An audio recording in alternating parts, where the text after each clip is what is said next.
everybody. Hey everyone.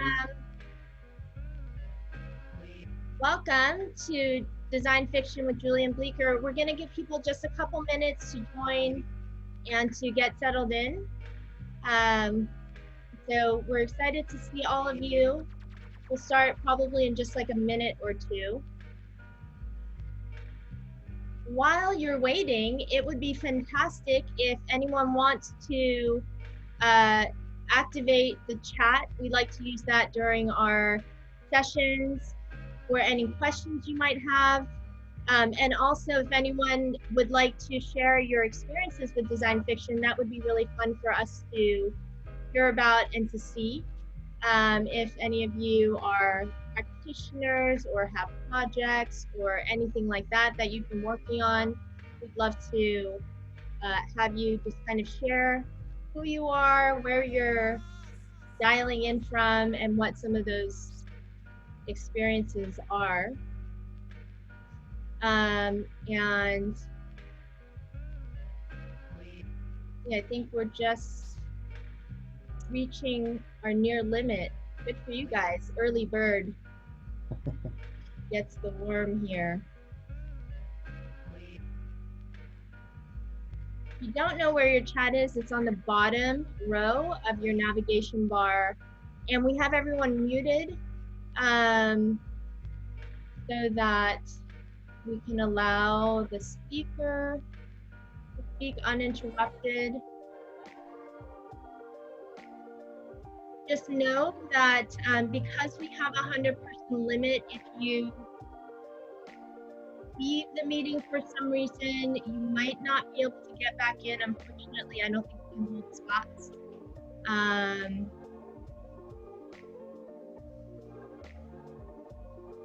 I think we have a really international group with us here today, so we're super excited for everyone who's able to join in. Okay, so I think we're gonna get started.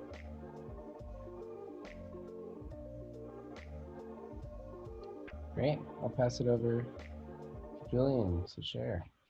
Actually, so I'm gonna just give a brief introduction and say hi to everybody. I'm Ronni Kimm.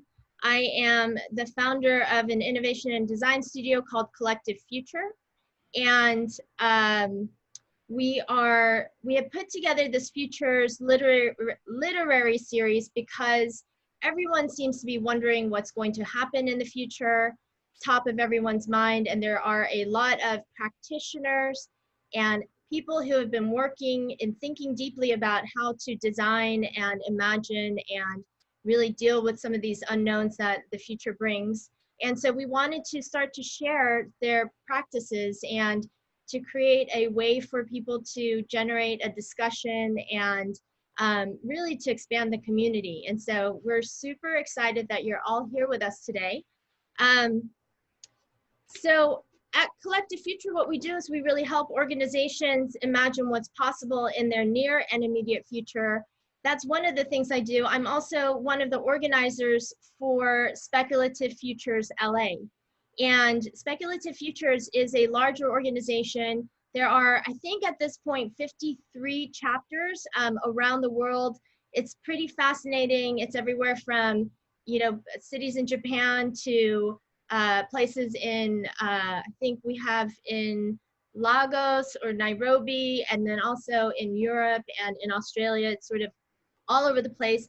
I'm told that there's about 14,000 people at this point who are participating in different ways, either at the chapter events or at the larger conferences that happen. So if that's something you're interested in, please either let us know, reach out. We can connect you to the local chapters, or if you want to be a part of our LA chapter, we welcome all of you.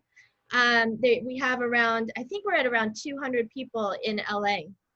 So with that, with just a little bit of that context, I want to move into introducing Julian Bleecker, the reason why you're actually all here. And Julian, there's Julian.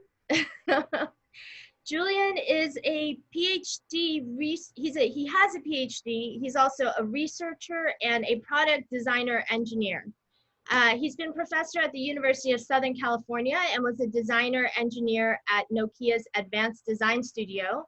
He's presently the founder and CTO at Omada Inc., a product design company that's developed a modern analog mechanical computer. And he's also the founder of Near Future Laboratories, a design fiction studio. So with that, I'm going to pass it over to Julian and just say that I'm super excited to have him here today. He has a really deep understanding of design fiction. I think he might have written one of the first books on it.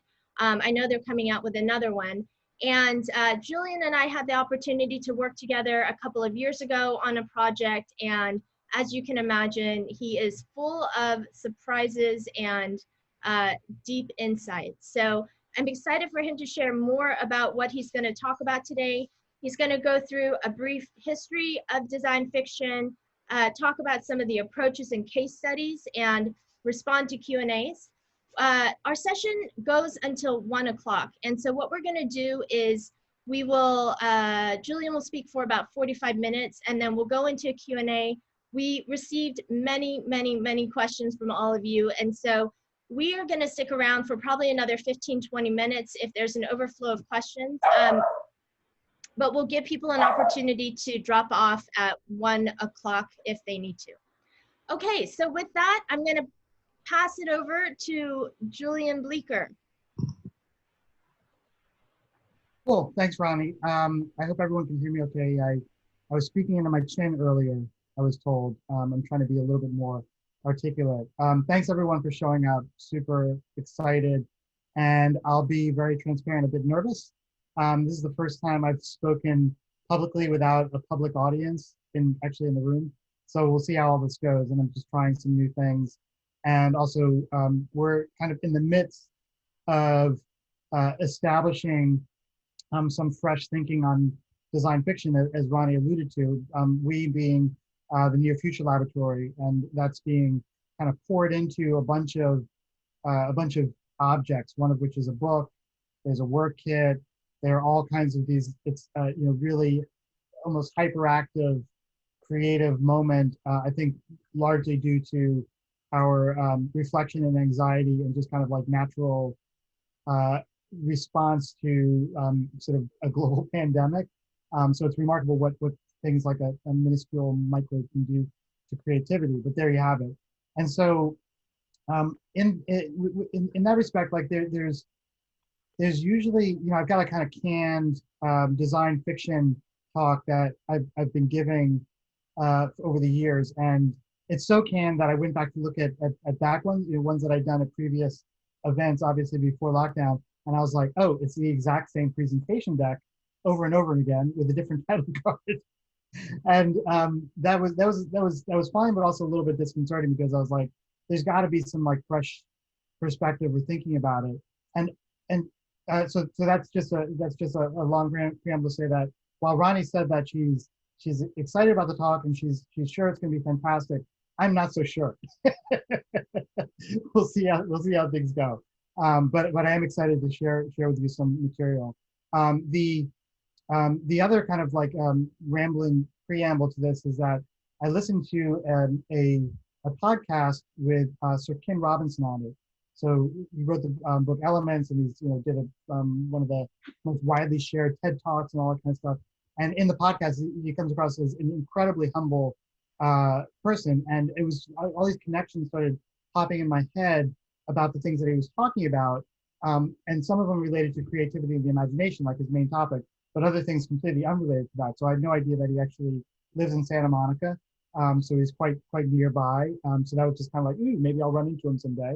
And then the other thing is that he said that when he was asked about the TED Talk and the logistics of it, were you nervous? Like, how much did you prepare and all these kinds of things? And basically said, I didn't prepare at all, which I part of me doesn't believe, but part of me wants to embrace. And his reason for it was something that resonated with me. It's like, never really sure what's going to be on your mind specifically when you go to give a talk. And I wasn't sure exactly what would be on my mind before I gave this talk, but now I know. And that all that now I know happened in the last few hours. So apologies if it comes across that way, but I think you'll come to enjoy it. So design fiction, what is it? There have been lots of definitions, lots of people just describing, including ourselves, trying to come up with a rather formal kind of articulated definition of it.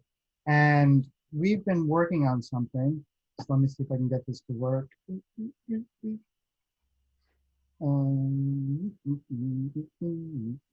Okay, so here's a little bit of a there's an in progress Google Doc. It's been going for a couple months, and you can see it's got a lot of material in it. And this is where we've been kind of like writing down our understanding of what it is and kind of evolving it. And obviously, Google Docs like kind of commenting on it. And so this is the latest one. I think I put this in a couple mornings ago. I'll just read it. Design fiction is a discovery-based practice for testing assumptions, envisioning possible outcomes, and discerning implications of strategic decision-making. It operates best in contexts of uncertainty and unknowability. Rather than predicting results, it reveals possible, probable, and cautionary outcomes. In this way, design fiction presents a broader range of considerations that many other assessment protocols tend to avoid. Design fiction answers the question, so what, in a uniquely vivid way. By illustrating the on-the-ground implications of trends and their consequences or product strategy or roadmaps, design fiction is a way to spark engaged, productive conversations that illuminate possibility. So that's like our kind of, I guess, working kind of set of ideas. Obviously, there's a lot there. The things that I'm trying to track towards are finding the way that design fiction as a practice has some utility to it, so that people can use it and find ways of using it in a broad range of contexts, and specifically not just sort of artistic or art media context, but also in what I would just describe quite transparently as commercial context. So how can we, and by we I mean my large group of professional product designers, how can we use design fiction as a way to think about the things that we're building, and hopefully adapt our approaches to thinking about things to make produce products broadly that lead to a more habitable world, a world that is more kind of responsive to a broad range of concerns and considerations, not just market share, or not just we need another product to introduce into the marketplace. And so this is a way of kind of playing in that territory. And the other thing that I would draw out is I've been really attracted to it's a very simple word. I heard it recently and somehow it just kind of stuck in my head. This word vivid, in the context of kind of illuminating or illustrating an idea. And the reason why I like that is because I've come to appreciate over the last, I guess few years, maybe a little bit longer, the power of a compelling visual representation of something over purely a kind of like ideas represented either purely in words and syntax, or purely in these other forms that people use to visualize futures. And one of those is that's like a business model or a spreadsheet or a pitch deck or these kinds of things. Like, what are ways in which we can kind of create like a really engaging, such a vivid representation of a possible world, a world that we want, that people are just like, ooh, I can't wait for that. Like I want to participate in that. I want to create that. And I'm not saying that principle of creating those vivid representations is any way new, or I just discovered it. It is absolutely not. I've just become attracted into really focusing in on that in my own practice in order to create, in the practice of doing design fiction. And to a large degree, I think we've been doing it quite a bit. I think we've always sort of focused on creating these sort of, vivid representations of the world, and just kind of continuously refining it and evolving it and developing our technique and approach for doing those things. So I'm gonna hedge a little bit, and rather than going through a kind of exhaustive slide by slide, like I have I have here, let's see, hold on. This is one of those slide decks that has been iterated over and over and over again.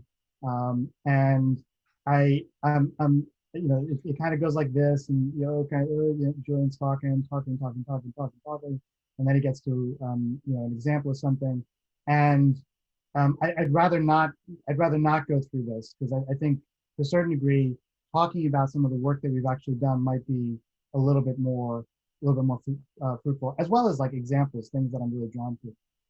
That said, why don't we start with a little bit of a share of some of the early influences that have inspired me. So hold on a second. Can you see me in the corner? Okay. So I'm just playing around with words now. So I really one of the early examples that I share when I have been when I go through the usual kind of history of design fiction and how some of the ideas kind of evolved and shaped and influenced me. One of the best examples is 2001, the Stanley Kubrick film. And I remember as a kid, we had this book. It was on a shelf. My parents had it, and I remember being fascinated by it because it was like it was about the making of a film, and I was sort of like I was interested in film in kind of way that you would be if into photography. And my dad had like this 8mm camera that my brother and I would make little films from, some of which I still have, which is great. But I was also just fascinated by it was showing things like this. So, making of the film, and it was just this exciting kind of realization that these are ideas that someone articulated and kind of puzzled over and went through in order to create this, really important, compelling vision of a future world. And I just found I found that super exciting. Actually, I don't remember seeing this. It's like this superimposition of Dr. Strangelove in 2001. You can see that. It's funny. I was just fascinated with this because, at that age, I was like super into outer space. I wanted to be an astronaut. I definitely was into like future things. I was making stuff, most of which didn't work. Like I tried to build a helicopter out of some wood that was on the side of the house. I was just into like making worlds, like constructing things. And this was a book that was talking about, yes, the making of a film, but the making of a film about a possible future. And the fact that so much went into it, I just found really compelling, and that lingered with me. That sort of sensibility lingered with me. And then many years later, when I was teaching at USC, I was increasingly influenced by filmmaking, because production was happening around me, and I was learning a lot about it from colleagues who were in the production department, but then also some who were in sort of like the critical theory department where they thought about film, not so much about the making of film. And so then I just kind of invested some time and energy understanding about what are the nuances and subtleties of visual storytelling. Like, how do you do it, and how do you do it well, and why do some people do it better than others, and all these kinds of things about the act of translating the imagination through a kind of the craft work of filmmaking. And so I became just fascinated, like, oh, there's more about 2001. Like, there are people writing about, again, the moment of its production. So, MGM's all the stuff about how they tried to distribute it, the purpose of the film, the kind of conversations that happen external to the film itself. So all the debates and dialogue about what space travel meant, and the way they're framing things like this, like they're talking about what would hospitality in space be, and the kind of the crosstalk between the world that I knew about. Pan Am and kind of, I think it's a Hyatt make an appearance in the film in the context of this sort of moment of hospitality. I just realized if something's going wrong, someone's going to talk to me, right? Like, I'm still on the internet because I can't see the other part of this. I'll just assume everything's all right. Good. Okay, cool. Thanks, Scott. So yeah, just all these kinds of things collapsing just like led to lots of wonderment and lots of like trying to figure out like, like what is my role in this? And it's just in a very self-indulgent way. I'm not saying that I'm gonna be like Stanley Kubrick, but like, is there something here I can learn about? Is there something about the approach and this kind of playful territory between ideas, the imagination, wondering about space travel and artificial intelligence and all these kinds of things that how can I participate in this? Like, what can I do, and how can I harness these things that I'm so excited about and translate it into in a practical way into kind of creative endeavor, something that I was definitely excited about. It was almost inexplicable. Like, I want to do something. I want to be a part of this.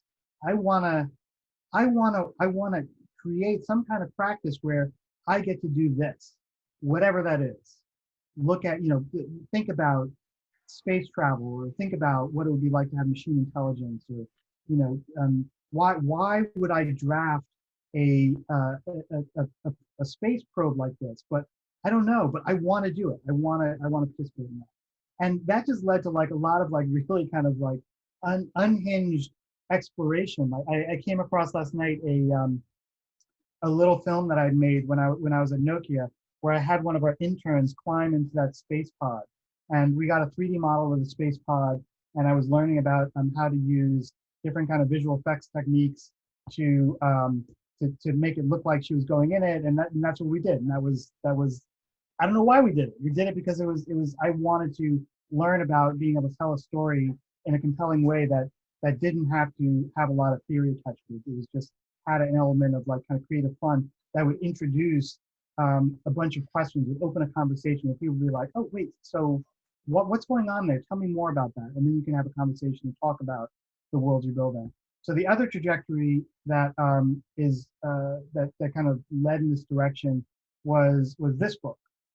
And I got this book, hold on. I got this book here at the Star Trek convention in 1976. So I was minus 15 years old when I went there.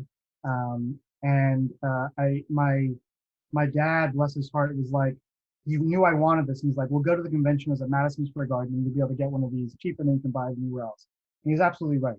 And so this is the Starfleet Technical Manual. And so it's this, how do you describe this to like a kid who's like super into Star Trek? Like, you tell them, like, there's a technical manual for this world that you're super into. Like, oh, well then I need it. I should have that.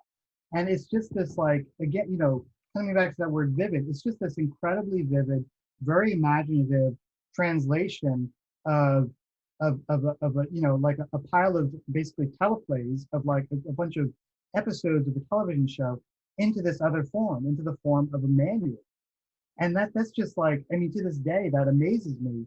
First of all, that someone does it, then understanding what motivates them to do it and why do they do it. And then, I mean, look at the exquisite amount of detail that goes into it. Like, none of this material appears in the show.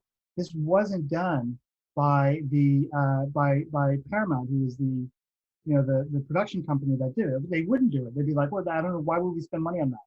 We're already over budget, et cetera, et cetera. And he's got this letter from the United States Military Forces. The date's 1973. That's a little bit weird. It's got this thing. There's a printed message that came in. Alert, alert, alert. Uh-oh, something's happening. Like, this stuff just like, floored me. Like, this is all I want to do. Like, I want to create these kind of representations of these worlds that intimate something that is slightly different from our world, and do it with such a level of like consideration and care and detail. Like, all this stuff, like none of this stuff was part of the show. And then he's got like these org charts. I don't know how to be more articulate about my fascination with this. Like the Starfleet headquarters. Here's like schematics of it. Look, if you want a uniform, here are the uniform specs. My favorite part, because I was a burgeoning engineer, was, I mean, this stuff is just amazing. Some of these ships didn't even exist in the universe of Star Trek on the television set. He just drew them. Franz Joseph. He was an aerospace draftsman. So here's my part. Okay, so like all the consoles explaining how things work. Look, the CRT, the cathode ray tube. This is the tricorder, kind of like cutaways and elevations. But this was the part that floored me.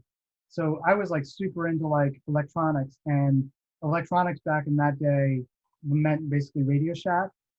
And so I was learning how to read schematics, and I could see even from these kind of like um, these elevation views of components. I was like, that's a capacitor, that's a crystal oscillator, that's another capacitor.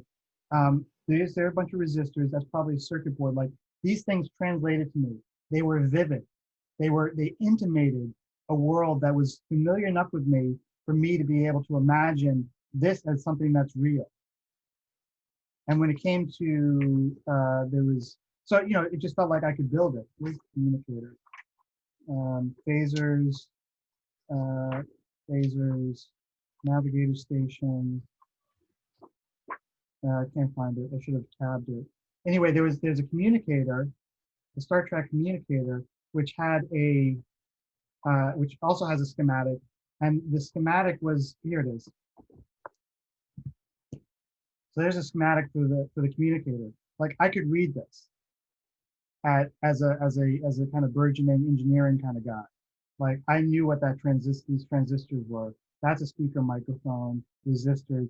It felt so compelling that I literally wanted to build this thing because I was convinced I would have a communicator. And it's that in a kind of naive way. I probably knew that it wasn't going to work, but it seemed to intimate something, a level of possibility that was much more vivid even than watching the show. I mean, the show wasn't, it was obviously watching the show, but when it translates into this form, all of a sudden I start wondering, and I want to ask questions about different aspects of this because it seems so real. And so that's what design fiction is to me. It's like it's that approach to talking about and thinking about and considering the future that makes it feel imminent. It makes it seem possible.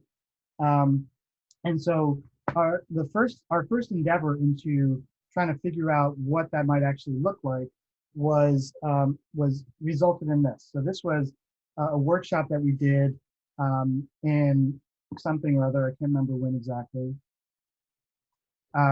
Where I got a bunch of really remarkable people who, on their own dime, came and met all of us together in Detroit. We had some sponsorship from the University of Michigan. Basically, they provided some space and some printers and some like good production support and helped draw attention to the event. And we basically sat in a room.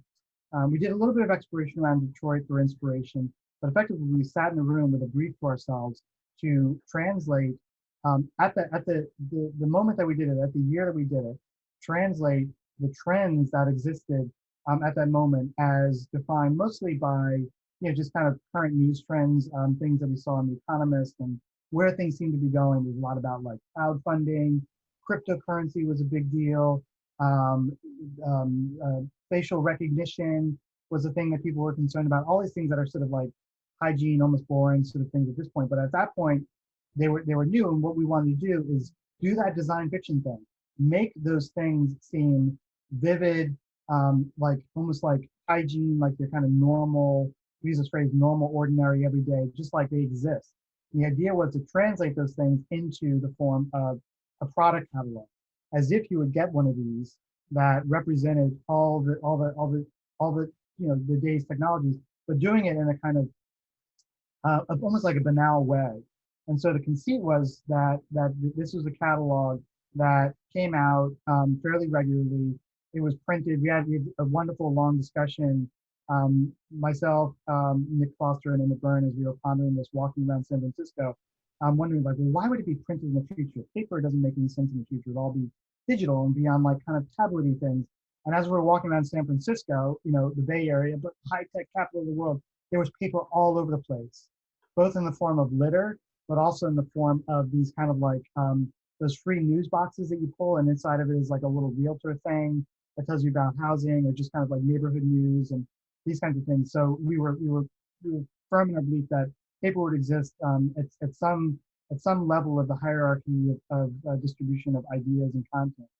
And then it just kind of sets in. So like there are, I mean, a couple hundred of these made up products that are represented in a way as if they exist. So they're not kinds of things that are where you kind of theorize it or you present it in a way where you're sort of sitting back, pondering the future and like, oh, we'll have artificial intelligence will be everywhere. It's like, what does that artificial intelligence look like is what we wanted to answer. And what would augmented reality become in the future? So this was one, the Miguel Bay, so Michael Bay Driving Experience Company.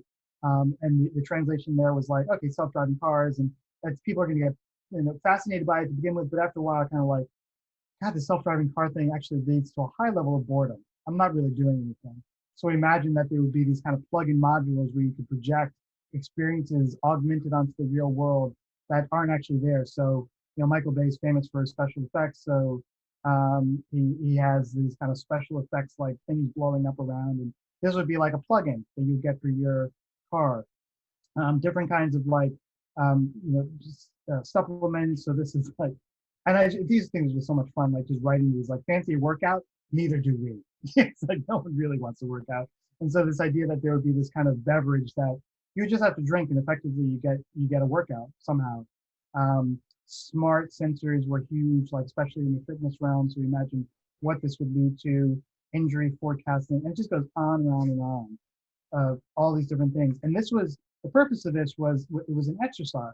So it was to understand more about how design fiction works, see if we can kind of codify it into an approach, a practice, think about how it might evolve and develop, and how to actually do it, and then actually to do something. And that's one point that I can't emphasize enough. And Nick Foster, who is one of my colleagues at the New Future Laboratory, really does a good job of just saying, it's like, you have to do the work. You can't just stop at like the idea.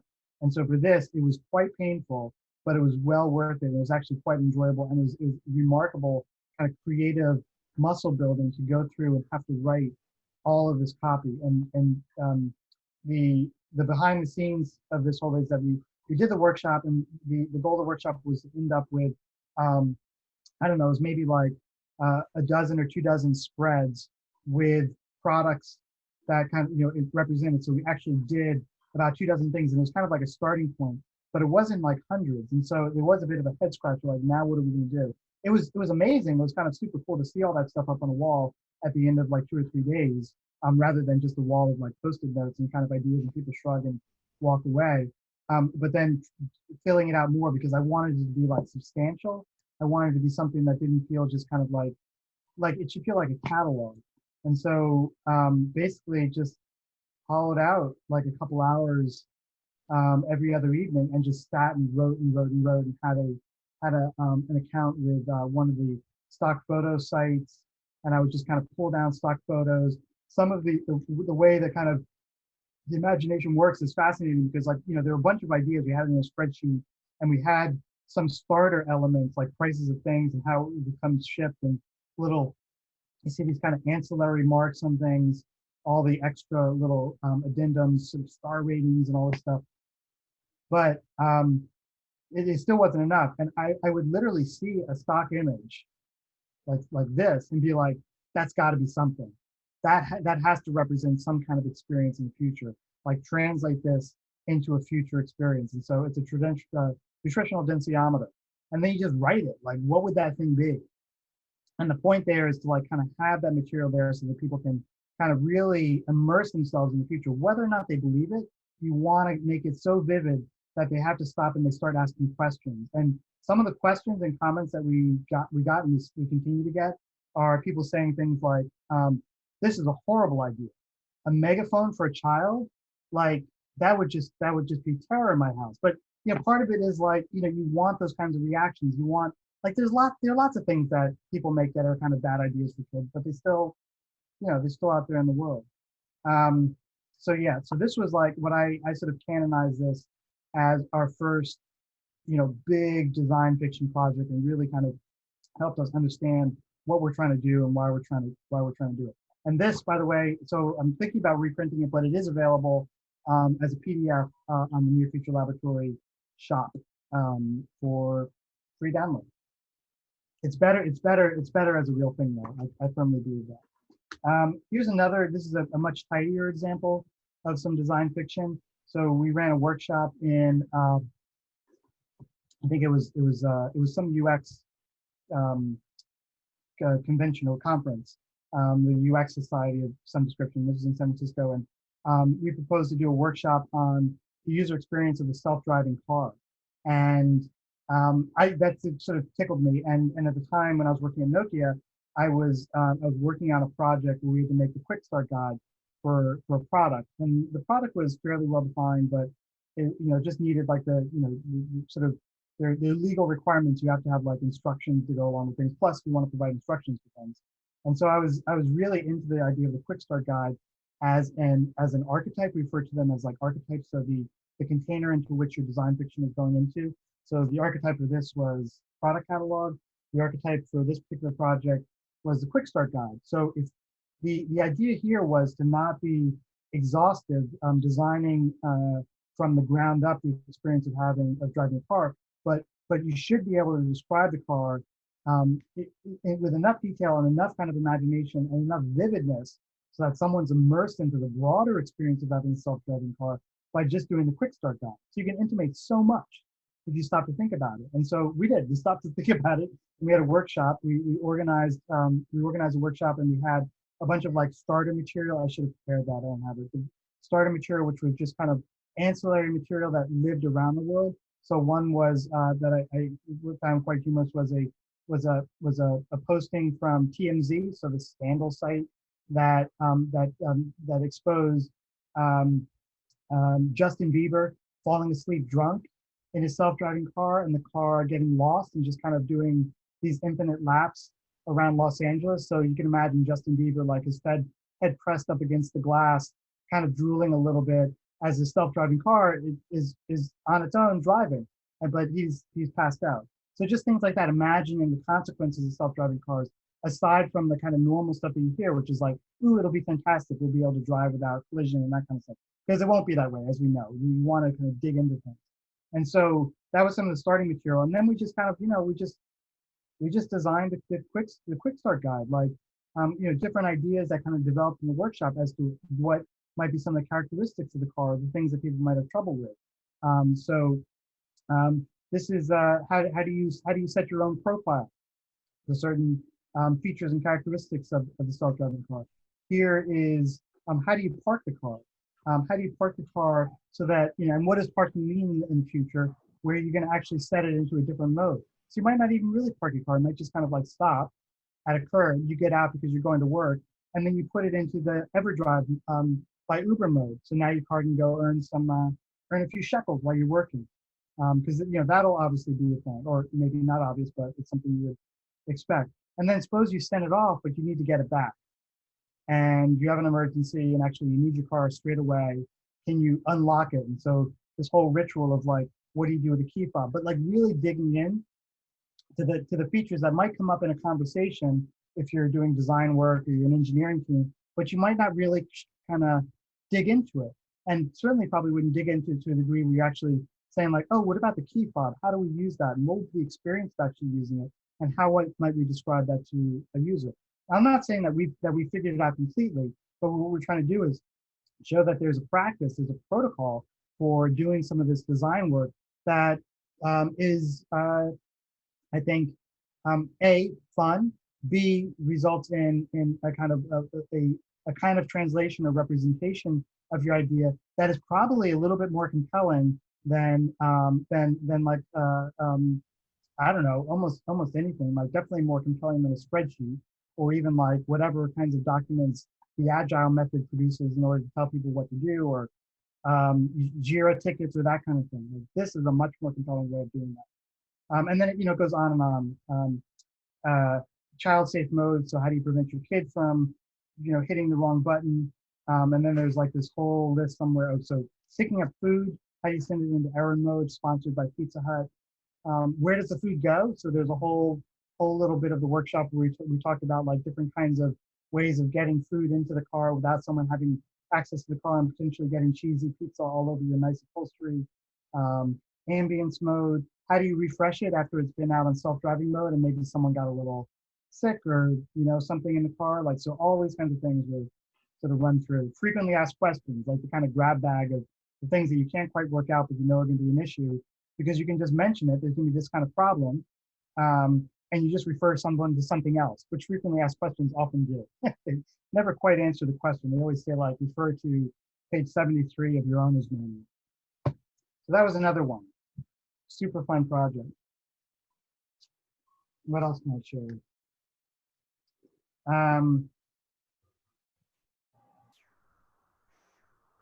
There are quite a few questions that Okay. people have been wanting to ask. I wonder if this is a good time to interject some of those. And so if it is, Julian, and maybe you can pull out some of your other references if this speaks to them. We often get questions from people who are really interested in understanding the application of design fiction. And so given all of the examples that you've shown, and it's great to see kind of the inside of Julian Bleecker's mind so that we can understand like how you get from an idea or inspiration into creating some of these design fictions. People have been super interested in different aspects, everything from the question about how do you value design fiction, all the way to how do you speak about it and get different kinds of stakeholders from businesses to buy into this. What kinds of clients have you found who are really interested in this approach? I'm sure there are many people who think it's cool, but maybe aren't ready to go through the process with you, or just to even start to incorporate some of these ideas. Can you talk a little bit about that aspect of sort of working in this realm, both with businesses, organizations, corporations, startups, sort of whatever it is that you find to be your prevailing context, and it might be all of the above? Sure. So the number. So if you're talking about specifically like a kind of commercial business context, let's say, there are definitely some challenges, but I think that the way that I feel has been most successful is effectively to work from the principles and assumptions that the prospective client, or whatever you want to call them, from their set of assumptions and ideas, the things that are top of mind to them and that are challenges for them.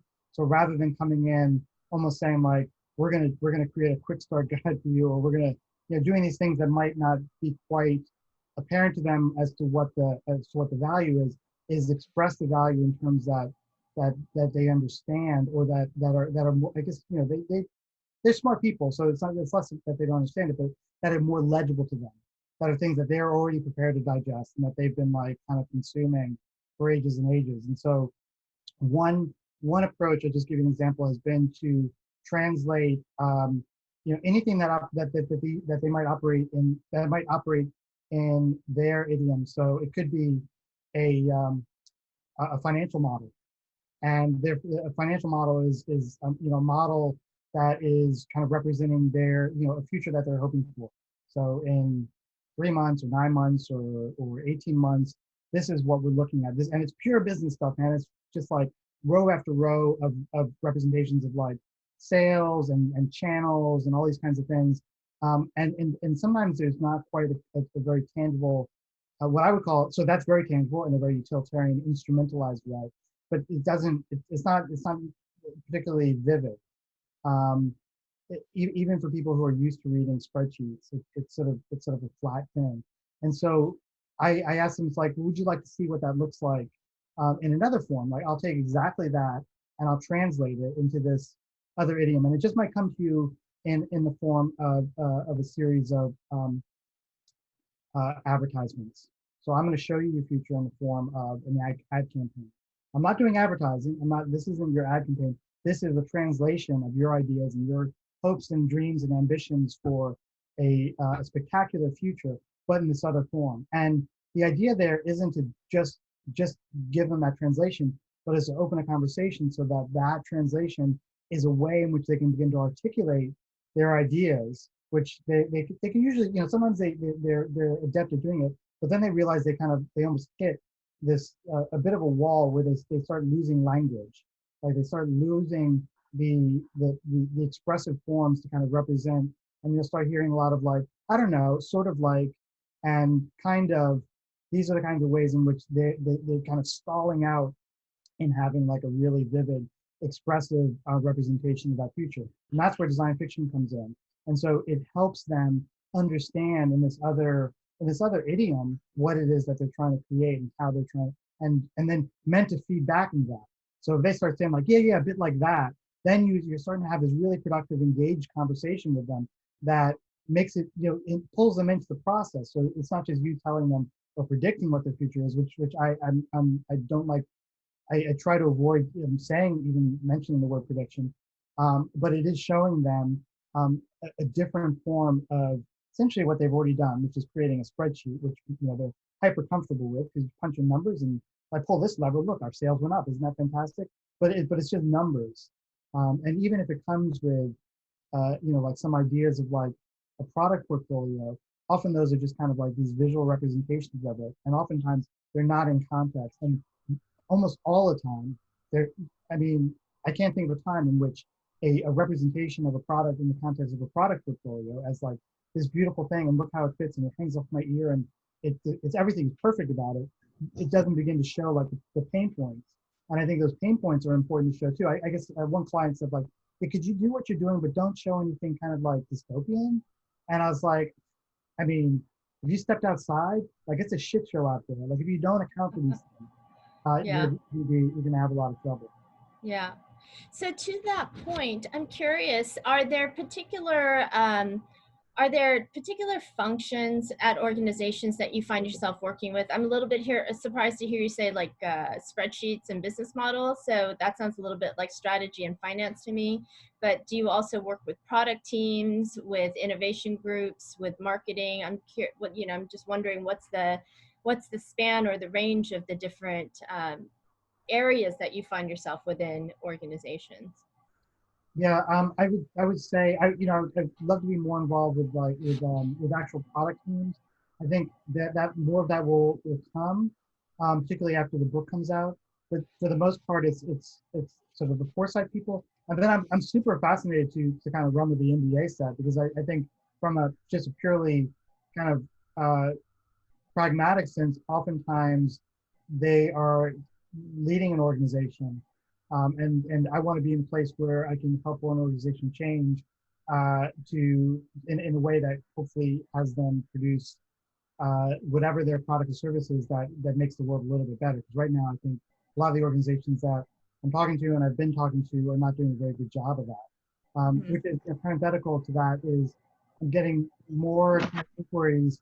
Is like I've never really heard the phrase cautionary use cases. Instead of hearing that, and which is encouraging, because I think something that we do very, very well is to outline the things that can go wrong as opposed to just the things that, it's easier to think of the things that will go right, but actually digging down into things and trying to imagine where things go wrong is super important. And it was a bit of a it came across as like earnest and sincere, and I don't know the guy, but I suspect he is earnest and sincere. But Jack Dorsey's the interview he did with the Daily and the New York Times like a week or two ago um, was interesting at a bunch of levels. I'll be more precise about that. When he said like, you have to imagine the context in which we built this thing. It was just essentially a bunch of Bay Area 20 somethings who were just excited to build something, but they didn't have they didn't have it didn't occur to them. And even if you had mentioned them, it's like, let's take a moment and think about what happens if this really gets big, which is what you guys are hoping for, and try to run that through.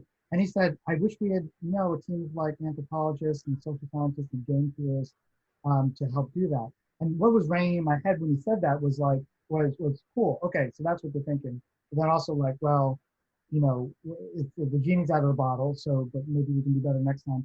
And then also talking to a friend of mine who was pretty high up there and recently left, under totally good circumstances, nothing scandalous. And when I was talking to him about what I was doing, which he kind of knows, he just said, matter of fact, he's like, well, we don't do that. When I talk about how design fiction can be used to help imagine and run through possible futures that can feed back into the design work and the product design work that you do. He's like, well, we don't do that. And I just remember, he's an absolutely brilliant guy. I remember thinking, I wish I had told him, well, maybe that's the problem. And I wish there was one of those moments where it just kind of like, there was stunned silence, like, oh, my God, you're right. Because I feel like that's what we can do. I feel like that's what design thinking can do is to develop those kinds of that kind of design feedback that can inform and shape what things become. And I think you can do it even if you want to have like a massive $1 billion exit. I still think you can be responsible and still aspire to creating something that touches everyone in a beautiful way. So do you think that that's part of the goal? Because I think that was another large area of question. It's like, when does the design fiction translate into something real? Is that part of the purpose for doing design fiction? How do you actually get that valued? So I think people there were wondering, are there KPIs? Do you do testing? Is there a way to start to define like how that enters into the work stream or into the processes of these different kinds of organizations? Is it purely there to be not only speculative but also provocative, and maybe that's enough? That's that has served its purpose. I'm curious if you could speak to that sort of that transition. A lot of people seem to be wondering, when does fiction turn into reality, and your points of view on that, if that's even necessary. Okay, I'm going to there's I don't have like an instrumental kind of measure like a net promoter score or KPI. What my sense is, if you can engage someone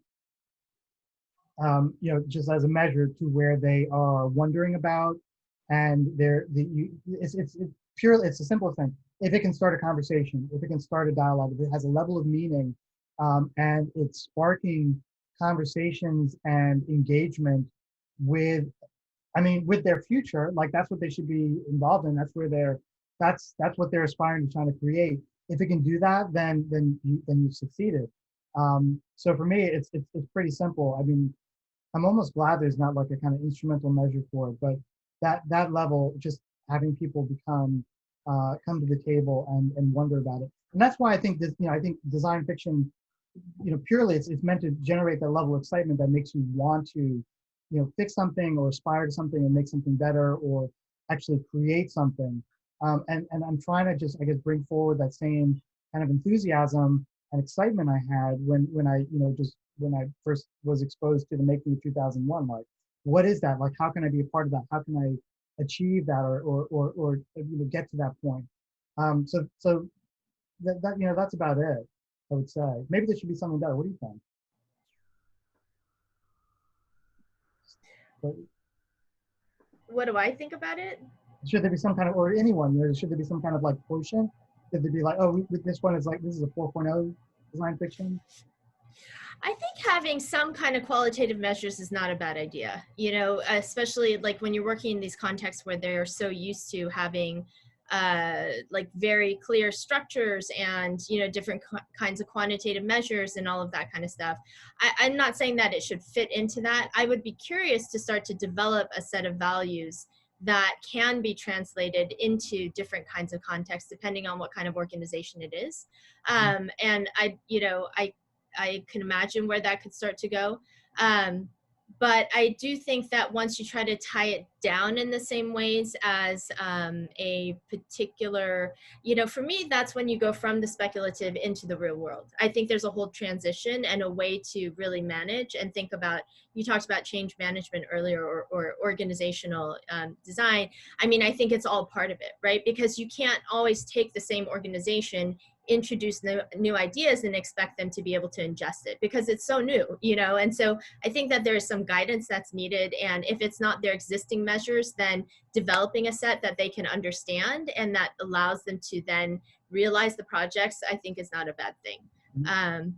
There is a follow-up question, and somebody was asking, so then is design fiction R&D? Is that in that way R&D was to be a protective activity for companies?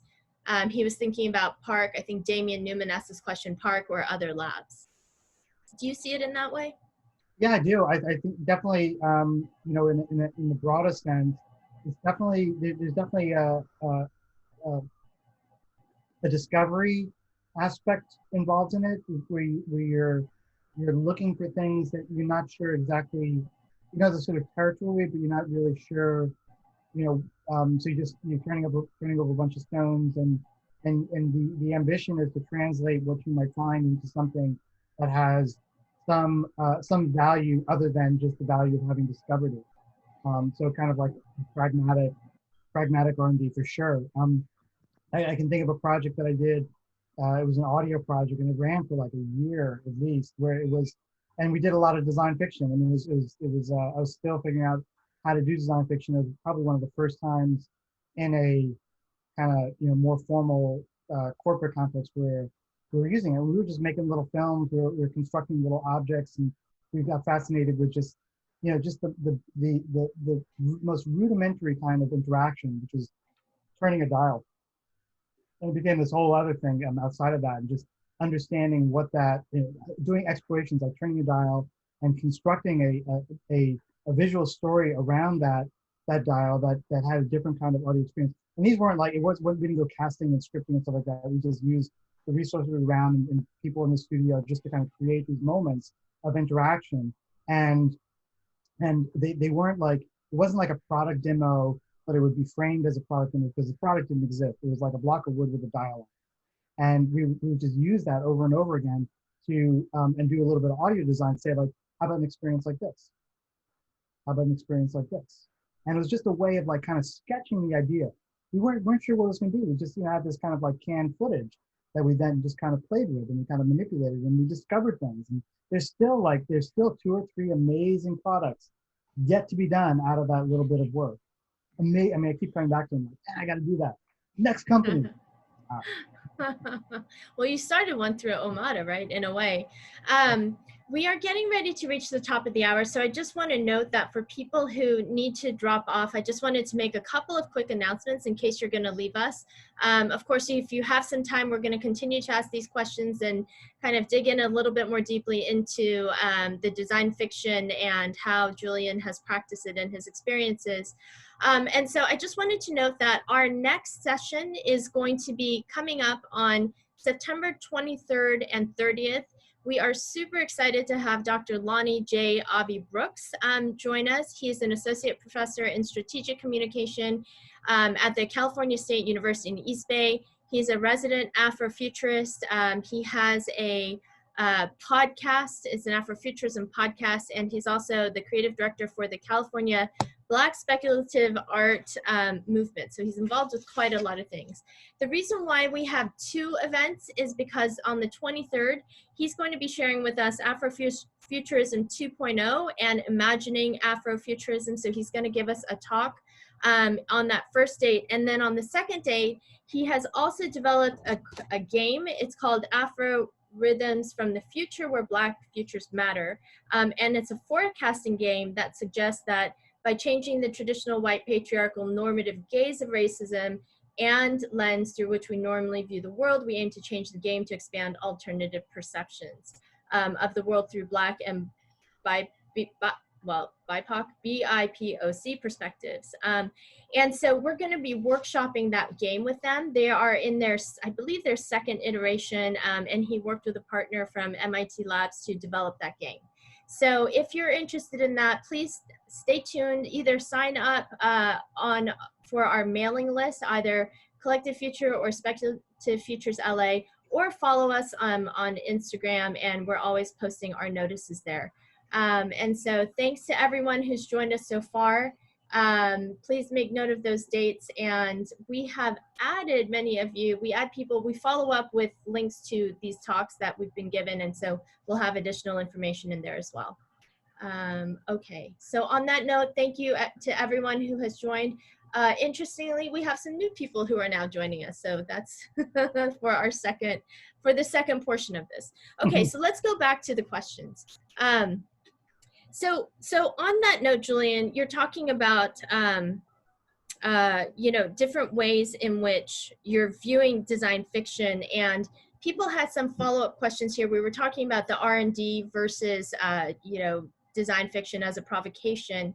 And let me just see if I can find that question. Somebody had asked here, so how do you maintain the social responsibility for the design fictions you create? What is the ethical responsibility of a designer who sees, as you say, potential dystopian impacts when corporate clients do not want to see those possibilities? Can you say more about that and how you navigate finding yourself in that position? And I kind of want to add to that question because a lot of people were wondering, how is it that you identify different kinds of signals? And somebody wrote, just because you can doesn't mean that you should. So they're all kind of along the same lines. I think that we've got a screen here that I think if you just stop sharing your screen, Dave, that will get you out of there. Yeah, there we go. And so it's kind of this idea of like, what is the internal sort of mechanisms that you and your teams use to navigate, like what kinds of design fictions you come up with, right? It's not just all a free-for-all fun, or maybe it is.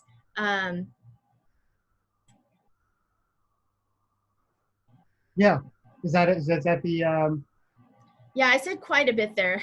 yeah, I was gonna make a joke about not hearing anything you said. Could you repeat it? But I already did. I already used that one today. So it's a really good question, and there's no easy answer. I think a lot of it has to do with the kind of relationship that you develop with your prospective client. Can you hear Chewy? Should I close the door? Maybe stop open. I think it comes down to finding. This is where real good designer, you need to be a good designer, good thinker, good creative, person who's able to articulate what is in their imagination effectively and creatively, and with, I would say, like a healthy dose of a very specific kind of levity. And this is the fun part. Like, fun doesn't necessarily need to mean like going to Disney and kind of like goofy fun. It can mean there's something there's something very effective about the subtle use of humor, sometimes in the form of a, not a mocking but a constructive kind of satire, which is what one of the things that you were kind of experimenting with TBD. Can you engage someone by showing them something that is dystopian, or representing dystopian, kind of like, is loaded, showing them a representation of a world that isn't just like a pharmaceutical commercial where everything will be fine at the end, but that has a level of kind of validity to it that can help engage the conversation. So the client who just kind of says like, I don't want to see anything dystopian, is essentially, essentially you say, well, okay, now we're doing marketing for you or something internal. We're doing a little internal creative marketing because I don't actually believe this world. But I think in even these ways, there are ways of introducing these aspects of it without, maybe you might be taking a little bit of a risk, but that might be part of the game in a way. And so I think there's just all these like little guerrilla techniques. We were talking about some this morning on our call, like inserting the sort of design fiction artifacts into the environment that you're operating in. So things appearing in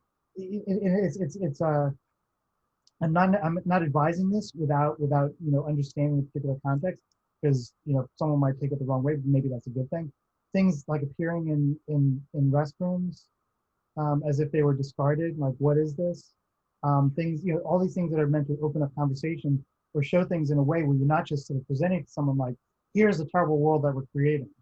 You're intimating the possibilities in forms, and trying to be effective, and always be mindful that what the effect I'm trying to produce is to open this conversation. I'm not trying to get someone fired. I'm not trying to say that we're an evil corporation. I believe that we can do better. And I'm going to do my best as earnestly and as sincerely as I can to try to represent those people. And I would say that the usual context for doing those things, I'm going to share a PowerPoint or email around a PowerPoint that shows some of my concerns is probably not effective. I don't think emailing PowerPoint is effective for anything, but doing it for especially for a challenging aspect isn't either. But it's all like context specific. There's no one kind of universal approach, and I think that's where it becomes fun. Like, how am I going to express this concern that I have? Have you ever gone too far with a project and wished maybe you hadn't been so provocative or pushed something as far as you did? You wish you could dial it back, or no? Do you often feel like you wish you had gone further? No, I'm for some reason, I don't know, maybe because I went to Montessori school. I like being a little bit of a push it further. Um, but oftentimes, you know, it's that's a space that I definitely enjoy operating in. Not exclusively, but I find it quite engaging because it's just creative. It's a big creative challenge. Like how do you, yeah, how, you know, what are the different interesting ways that you can actually do that, and hopefully bring about meaningful change for organization. And that's really what I'm driven towards. Like, I think, you know, I'm just, Ronnie, we were talking about it, and everyone talks about it, just how much technology hurts these days. It's just like everything from like calendaring to contact syncing to, you know, name the issues that you have at a kind of like social kind of interaction level with Twitter, like big problems, down to just kind of like, why does that button not do that? Why does this one thing I have always open in the wrong way when I set configuration? Why do all the websites I love that seem to say that they love me and tell me, do you want me to remember you? And I click remember me. Why do they always forget me? Like a nasty lover. You know, it's like all these aspects of things need to be done better. And I've been saying this phrase over and over again in our office hours, like, where's my bicycle for the mind? Like, I just want a tool that enhances my creativity, that doesn't make me curse Adobe every time I try to draw a line. So I think there's a lot of work that can be done. And I think, you know, finding those ways in which you can express, if you're working in Adobe, how much the tools have become an absolute dumpster fire can hopefully help them. And to make the tool that actually does just what I want to do. To that note, are there any tools or methodologies that you find yourself consistently coming back to? Are they ones that you guys have developed internally at Near Future Lab?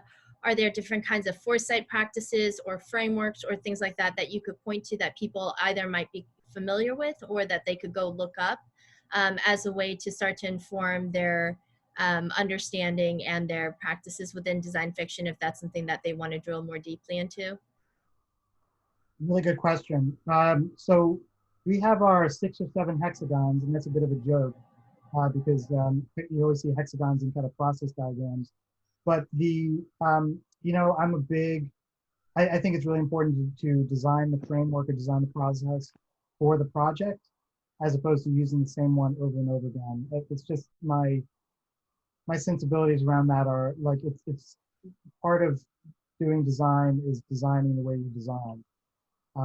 And so I'm not a big fan of very specific kinds of processes or, you Yeah. know, Are there Are there key questions that you'd like to start with? Things that you find that yourself, you're always sort of, they're, you know, they're sort of good starting points for you as you're doing the investigation? you know, anything that you start, whatever you feel like you need to do to come up with just like an exquisite design brief. And that often involves, you know, for us, it will involve lots of conversations amongst ourselves, conversations with the key stakeholder, making sure that they understand that we're not sure what we're going to end up with, but it'll be spectacular, whatever it is. And we take into account their expectations, but we sort of shun away from very pragmatic descriptions of deliverables. Like, whatever you do, I just want a website. Like, it's probably not something that, you know, we would take that into account, but we would say like, well, you know, we'll see what happens. And it might, you know, might end up being a website. That might not be a good example, but obviously we're not full stack developers. Like, we're not just making kind of commodity stuff. So I would say, you know, just like a lot of desk research, a lot of like, you know, kind of expanding the kind of like the search parameters as you're trying to understand it. So not just reading the whatever, if there's a canonical kind of like definition or understanding or principle around whatever the design project may be, like, go all over the place. And it's like, you know, I was just looking, one of the reasons why I wanted to share, I mean, I didn't even get to share like a and stuff, but the kind of books that I just pulled off the shelf is like, there's so much material everywhere that could have nothing to do with what you're talking about. Like, I'll share this not to be scandalous, but like, I've got this on the shelf, And I've got it because not because there's a great article in it, as there is, and it's an article that is just this interview with these futurists, and they're doing a panel about what 1984 is going to look like. I think that's amazing, just to hear what these folks think. Yeah, and then you realize that you actually do, to be a futurist, you do need a pipe, as most of these folks are kind of luxuriating with cigarettes and pipes and drink. They're all fellas, all white guys. And so I think, just like looking elsewhere, but I say that not because this is, it's an important issue, because of what they're talking about and how they do it. But I mean, I was as fascinated by the advertising, like the ways in which a world is represented through visual media. And, I'm not saying like, this is great advertising, but I'm almost as drawn to like, hey, can I represent the world that I'm trying to talk about with my client in a way that makes it feel as if it's gotten to the point where it needs advertising. And if I did that, what would it look like? And not doing that maybe as like the final deliverable, but as material to help you think about what it is that you're trying to develop and evolve. Because it's an amazing kind of form of communication, or a well understood one. Looking obviously, looking to like just weird art, like what would these ideas look like if they were weird art objects, if they appeared in a museum, if they lived in someone's home, like all these is different ways of kind of getting your head around it. And it's the process is like exploration. I love that you're sharing so much of your material. I've been to your studio before, and it's like an explosion of like knowledge and creativity. And so it's very fun to see share those things. I'm just going to ask a couple more questions. One of them is on the pragmatic side, and the other two are not. I think we talked a little bit about earlier, like the types of clients that you have worked with who have been more interested in this kind of work. Can you say a little bit more about that? Can you maybe just name some clients that you've worked with, or give people a sense of, I think the reason why people are asking these questions is because everybody is so interested in either incorporating these ways of working into their practice and or bringing it to their organization. And it might help to have a little bit of insight for, to understand like who are the kinds of champions for this work that tend to be more open and interested in it. Obviously, you can go knocking on some doors, and if it's not the right person, you're not going to get anywhere. So based on your 20 years of experience, can you say just a little bit more about that in terms of where you have found the most productive conversations and relationships? Yes. So, I can Google, Facebook, Apple, Warner Brothers. I mean, it's just like there are plenty of like commercial clients, but that's not to say that the organization systemically is like looking for this kind of work. Oftentimes it's very specific relationships with people within those organizations, who are familiar with myself or one of my colleagues and familiar enough with our work to say like, these guys could be a help on this one particular project. So it's very different from being a full stack developer where everyone needs a full stack developer and that's the or use a machine language. A lot of these organizations are, frankly, they're not prepared for it. It's not something that they're actively seeking, and it's something that you don't just, I think in many contexts, you wouldn't be saying, I'm design fiction level 3. You have a workstation that I can sit at to do the work that I do. It simply isn't the case. When it does get to that point, like I'll be done. So that's the kind of short answer. Yeah. Fortunately, it's not easy. You don't just do it. I think you practice it. You find ways of kind of developing your network. You find ways of communicating what it is that you do in all kinds of different ways. Whether it's, I don't know, do people still do blogs to produce material and artifacts?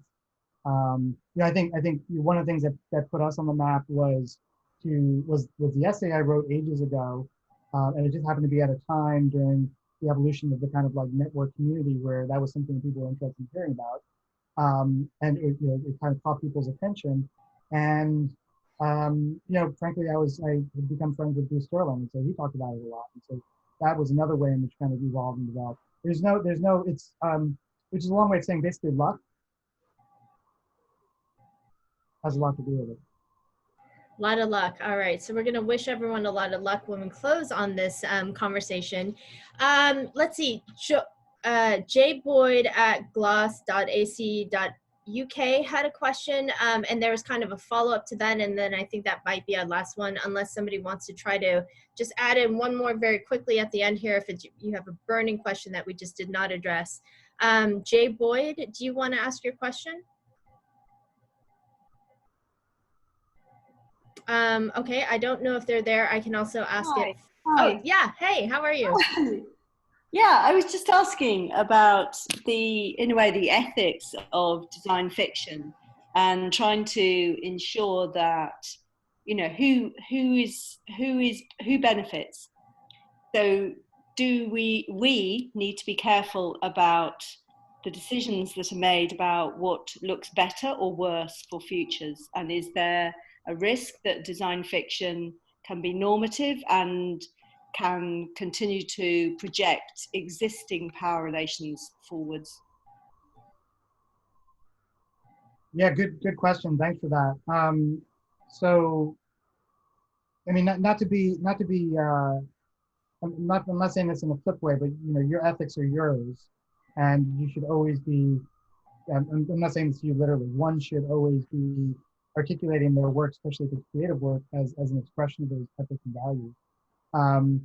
And so my ethics and values are, you know, informally stated as I do everything I can every moment of the day to make the world a more habitable place that is respectful and mindful of difference. And so that's kind of like my baseline set of, you know, my value that I've been, you know, just humbly like practicing every moment that I possibly can.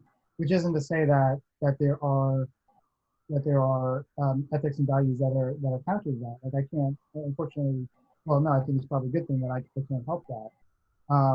And so, you know, like ethics precedes knowledge and precedes action. So I think the best we can do is try to help people understand and see that a world that is kind of like consistent with and parallel with that set of ethics and values is better for everyone. But not everyone feels that. And there's nothing I can do about that. I don't think he answered the question. David, I'm sorry, we didn't hear you. Can you say that again, please? Sorry, could you repeat the last thing you said? That I said? Yes, please. I think I said something like, I'll just summarize the whole thing because I wasn't sure what the last part was. That you know, I personally have a set of ethics and values that are to do everything I can to make the world a more habitable place that is respectful and mindful of difference. That's not like a family crest. It's just the way I say what I do and why I do it.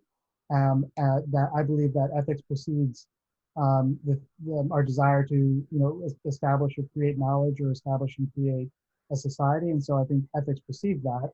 And so if your ethics and values are your own, you should always be kind of articulating and expressing those throughout whatever work you do, whether you're, you know, making a decision about what groceries to buy or you're doing a design fiction project. And so that's the baseline. Beyond that, there's not much that I can do directly to tell people what they should or should not be doing, other than my work of showing them that I think this kind of work or this representation of future worlds is better for everyone.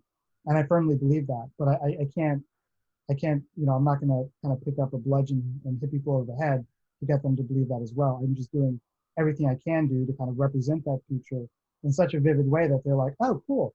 I didn't know that if we prevented climate change, the world might look like this. Cool, I'll get into the climate change movement or whatever.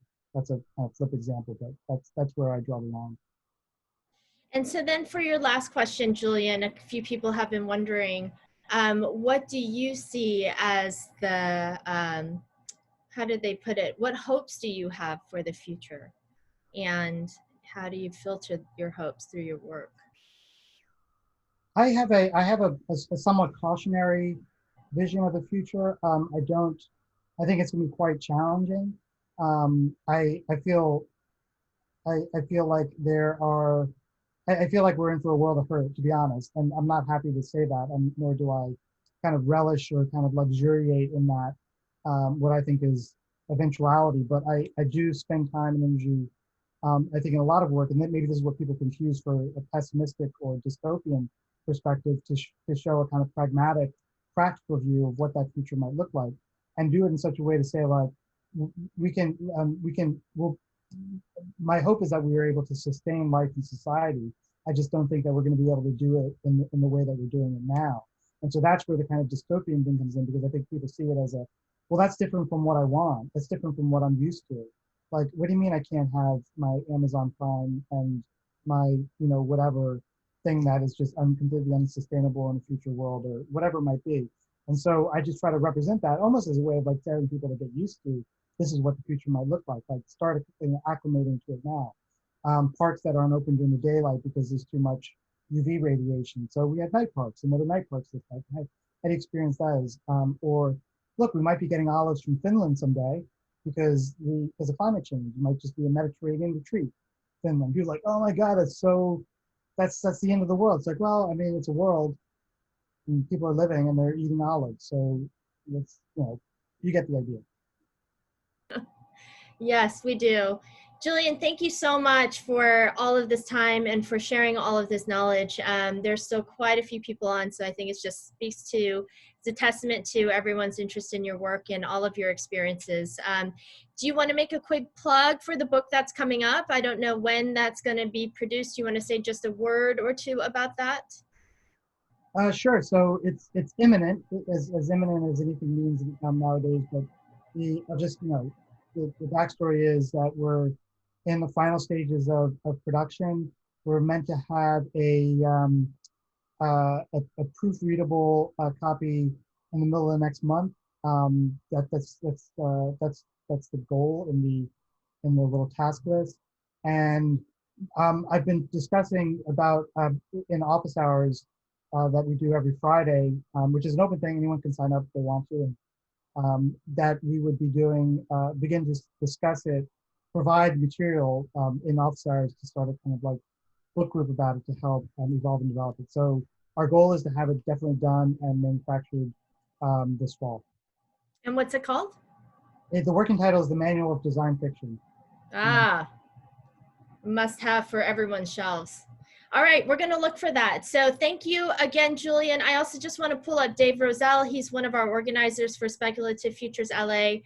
He gave an amazing talk on, it was a, what was it? It was a strategic foresight primer. We share links of all of these recordings of the videos, and so we will be reaching out to you with that information. And so with that, thank you so much, everyone. Look forward to seeing you at our next event. Bye. Thanks, everyone. Thanks, Julian. Sure, thank you.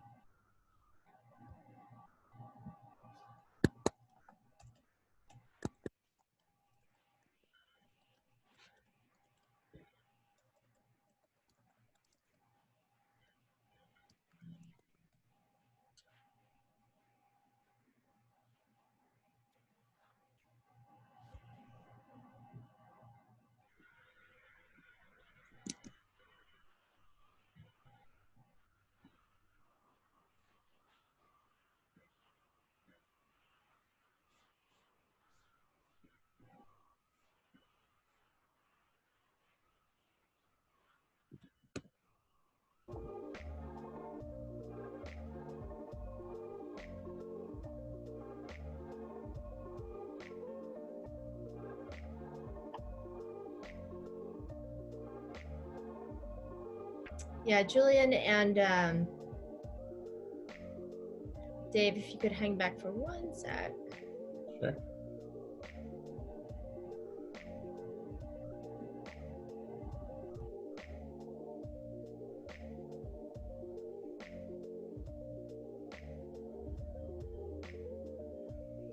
I think,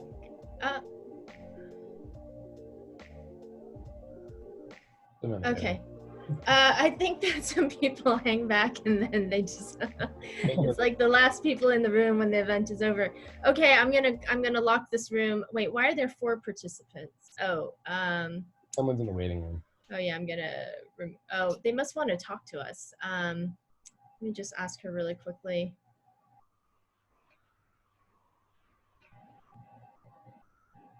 Julian, that was great. It was